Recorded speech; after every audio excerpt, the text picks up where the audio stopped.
Hello everyone and welcome back to Definite Hearing. In today's video, I'm really excited to talk about navigating fishing with hearing loss. This is something I recently experienced this last weekend and I found there's kind of a lot to it. So I wanted to share that in today's video. First off, yes, I am rocking new ear molds. I should do a video on these. Long story short, they didn't come out as I thought they would. So there's a teaser for a future video. If you haven't already, please like this video and subscribe to my channel. That way you'll get notifications when the next video comes out. Fishing solo can be peaceful and predictable. It's literally just you, your fishing pole, the water, and the fish. You really don't need to hear. However, throw in a boat, other people, wind, engine noise, and hearing becomes an incredibly difficult task. All of these things made it really hard to stay in the loop during conversations on the boat while fishing. Here are some tips that I hope can help you on your next boating and or boating fishing trip. Tip number one is to prep your crew. Definitely let those who you're going with know what would be beneficial to you. Now, I will say some of these tips I will share will give you ideas of what you can tell them. So as you prep your crew and you say, hey, I'm really excited to go fishing with you, spending quality time is important. And part of that quality time is me being able to hear and understand what you're saying. So these few items will help me better, hopefully hear and understand what is going on in the boat. So let's talk some more about some of these tips. Tip number one is prep your crew, and here are these tips that you could share with them.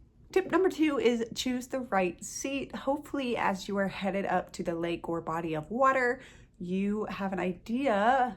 Either you get to look at the boat right before you get in, or you get to look at the boat on the drive up. You have an idea of what the seating looks like. Most likely, the person taking you on the trip will be the captain and or in the captain's chair. So with the boat that we had, it had a captain's chair, a row, and then a bow seat. So I just knew that the bow seat would be best for me, only because the bow seat rotated and allowed me to face my husband, my son, and my father-in-law, so I could visually see what was going on in the boat. If I would have been in the middle seat, I would have had to turn to look whoever's at the bow seat and been missing whoever was behind me in the captain's seat and vice versa. So picking a good seat enabled me to better understand and see visual cues so that I could understand what's going on in the boat while fishing. The next tip is to don't be afraid to use visual cues and or gestures to help communicate in the boat. Sometimes the wind is bad and it's just hard to hear. Throw in reeling in a fish and a sense of urgency, and all of a sudden it becomes a lot easier to just point to the net when it's time to get the net to bring the fish in. Or maybe you could point to other things. Exaggerating emotions can be another way to use gestures and or using a thumb up, thumb down, or patting to say calm down or things like that. Using visual cues doesn't require noise and it's easy to see what's going on and therefore can reduce confusion in a crazy time, on a crazy place, in a boat, in the middle of a lake with wind and engine noise and so much more. The next tip is tech can help. I wear hearing aids. These have settings on my apps. I can reduce noise, focus on speech, and so on. I love these features because my hearing aids can help me drastically reduce unnecessary noise and focus on what matters most, especially in the windy, noisy setting of being on a lake in a gas-powered boat. My next tip is to minimize wind interference. What this looks like is, for me, wearing a hat, or you could have an umbrella. Now, I will say I had a massive sun hat with a big brim. If I turned my head at the right angle, the hat would fly off.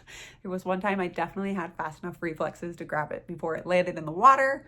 So I recommend a hat or an umbrella with a safety or retention strap so you don't lose those things. But having something that blocks the wind from your ear definitely makes it much easier to hear because you don't have to worry about that unnecessary noise entering your hearing aids and or your ears. This allows you to better hear the conversations and the sounds that you care most about. So there you have it. There are some tips so that you can enjoy your fishing trip. Fishing should be relaxing and enjoyable, so hopefully these tips make your next trip as a hard of hearing person less stressful. A few changes such as seat orientation or using gestures instead of shouting above the engine can make a trip more enjoyable and definitely memorable in a positive way. So if you fish with hearing loss or know someone who does, please leave a comment down below. Where do you love to fish, or what fish do you like to fish for? Some of my favorites are kokanee, which are landlocked salmon, or rainbow trout. Don't forget to hit the like button and subscribe to my channel, especially if this video helped you. Thanks so much for your support, and I look forward to making more great hearing loss related content for you. Thanks so much for watching. Stay strong, stay amazing, and have a great day.